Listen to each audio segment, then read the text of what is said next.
tomorrow marks the runoff election for the U.S. Senate and 3rd Congressional District. Twin States reporter Cameron Brewer has all the details you need to know before heading to the polls. It has already been 3 weeks since the primary election. Now, poll workers are finalizing preparation for tomorrow's runoff election. David Berea and Howard Sherman will run for the Democratic candidacy for U.S. Senate, while Michael Guest and Whit Hughes are running for the Republican candidacy for the 3rd Congressional seat.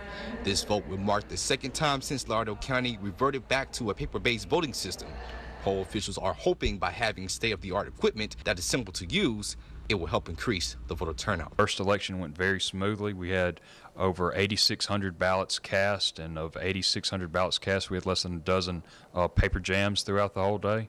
I think that's a pretty successful day. Tate says because the older style voting technology is so simple to use, when voting, he really hopes more voters will come out and take advantage of this new process. You just feed your ballot into the scanner like you would a dollar bill to a vending machine.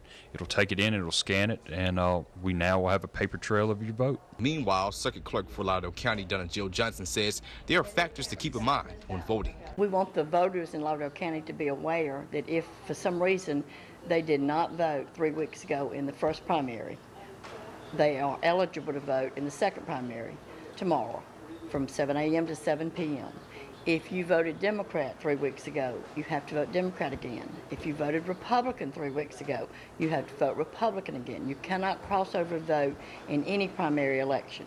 According to Johnson, when voting at a precinct, there must be proper identification in hand. Voter ID is in effect in the state of Mississippi, so be sure you have your driver's license or state ID or state-issued ID. I'm Cameron Brewer reporting for Twin States News.